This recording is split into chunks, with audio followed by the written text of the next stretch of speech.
क्या बात है इरफान भाई, आज तलवार या चाकू नहीं निकला? गुस्सा पूरी तरह से कंट्रोल हो गया है। गॉडफादर के मुंह से ये सब सुनकर अच्छा लगा। नक्श साहब, मैंने वो सब काम अब छोड़ दिया है। कार्तिक साहब ने होटल संभालने की जिम्मेदारी दे दी है। सॉरी सर, मुझे नहीं पता था कि आपके साथ है। मुझे सॉरी बोलने से क्या होगा? जल्दी से मेरे गॉडफादर से माफी मांगो। गॉडफादर? सरप्राइज अंदाज में वो स्टाफ मेंबर नक्श को देखने लगा। हालांकि पार्टी में आने से पहले नक्श तैयार जरूर हुआ था, लेकिन उसकी सिंपल क्लोथिंग और हाथ में एक छोटा सा बॉक्स देखकर उस स्टाफ मेंबर को लगा कि नक्श किसी बिग शॉट का बॉडीगार्ड है। तुम्हें इन्हें गॉडफादर बुलाने की कोई जरूरत नहीं है, ये सिर्फ मेरे गॉडफादर हैं। तुम इन्हें नक्श साहब बुलाओ। आई एम सॉरी नक्श साहब, इसमें तुम्हारी कोई गलती नहीं है। जाओ और अपना काम करो। अब खड़े खड़े देख क्या रहे हो? जाओ यहां से। अरे देखो देखो, उर्वशी बेहोश हो गई है। उस आवाज को सुनकर बाकी के गेस्ट भी घेरा बनाकर उर्वशी के सामने खड़े हो गए और धीमी आवाज में डिस्कशन करने लगे। भीड़ को तितर बितर करते हुए जब इरफान भाई सीन पर पहुंचे तो उनकी आंखों के सामने एक खूबसूरत औरत जमीन पर पड़ी थी। क्या चल रहा है? क्या तुम इन्हें जानते हो? गॉडफादर, शायद आप नहीं जानते, इनका नाम उर्वशी मेहता है। ये सूरत शहर की सबसे बड़ी real estate company Mehta group की सीईओ हैं। इनके भाई कपिल मेहता लोक आंदोलन पार्टी के पॉलिटिशियन हैं। उसी समय भीड़ में मौजूद कुछ लोगों ने डॉक्टर अवनी को भी पहचान लिया था और धीमी आवाज में डॉक्टर को लेकर डिस्कशन करने लगे। डॉक्टर अवनी ने किसी भी बात पर ध्यान नहीं दिया और तुरंत ही उर्वशी के पास बैठकर उसका मेडिकल एग्जामिनेशन करने लगी। तभी हिमानी भी कुछ फीमेल बॉडीगार्ड्स के साथ मौके पर पहुंची। डॉक्टर अवनी, उर्वशी की हालत कैसी है अब? डॉक्टर अवनी हिमानी को थोड़ा साइड में ले गई और धीमी आवाज में बोली, मिस हिमानी, मुझे लगता है कि उर्वशी प्रेग्नेंट है। पक्का प्रेग्नेंट है, इसका पेट तो देखो। क्या? उर्वशी प्रेग्नेंट है? ये कब हुआ? ये हो कैसे सकता है? उर्वशी की तो अब तक शादी भी नहीं हुई है।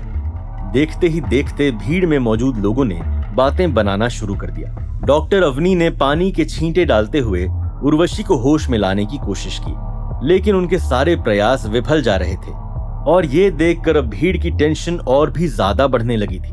मुझे लगता है कि हमें उर्वशी को जल्दी से जल्दी हॉस्पिटल लेकर जाना चाहिए। उसके चेहरे की सूजन बढ़ती जा रही है और दोनों हाथ पर रैशेस होना भी शुरू हो गए हैं। कुछ मेडिकल चेकअप्स हो जाने के बाद ही हमें पता चलेगा कि आखिर उसे हुआ क्या है। कोई जरूरत नहीं है, उर्वशी को हॉस्पिटल भेजना पूरी तरह से यूजलेस है।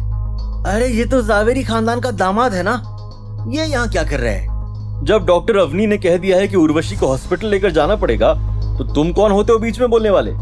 क्या तुम कोई डॉक्टर हो या फिर कोई भगवान हो? नक्श के सीन में आते ही लोगों ने उसे तुरंत ही पहचान लिया था, और पहचाने कैसे नहीं, पूरे सूरत में नक्श एक यूजलेस दामाद के नाम से फेमस जो था। लेकिन अगले ही पल सबकी आंखें फटी की फटी रह गई जब हिमानी के कदम नक्श की ओर बढ़े। नक्श सर, आज तुम्हारा बर्थडे है, मेरी तरफ से तुम्हें जन्मदिन की बहुत बहुत बधाई। थैंक यू नक्श सर। गॉडफादर, आप मुझे उर्वशी मैडम को हॉस्पिटल क्यों नहीं ले जाने दे रहे हैं? कहीं ऐसा तो नहीं कि आपने डॉक्टरी की भी पढ़ाई की है?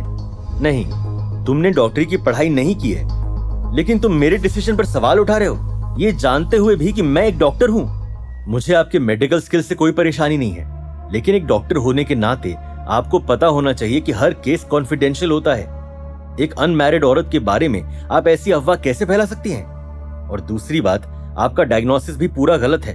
Miss Himani, Urvashi is critical और ये आदमी बकवास किए जा रहा है। अगर वो सच में प्रेग्नेंट है तो हम उसे कोई भी एंटीडोट नहीं दे सकते, इससे बच्चे की जान को खतरा हो सकता है। लेकिन इसकी हिम्मत तो देखो, डॉक्टर अवनी से सवाल जवाब कर रहा है।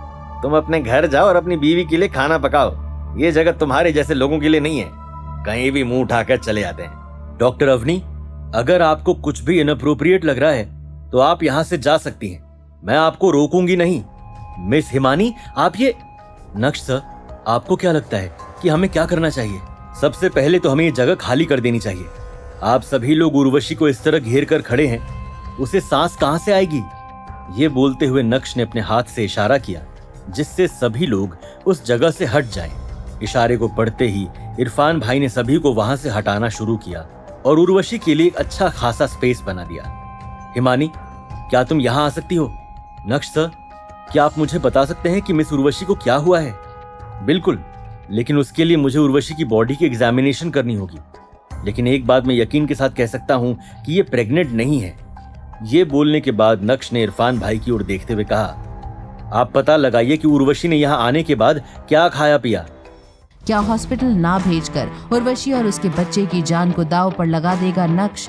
क्या होगा हिमानी का रिएक्शन जब नक्श की गलती से जाएगी किसी बेगुनाह की जान?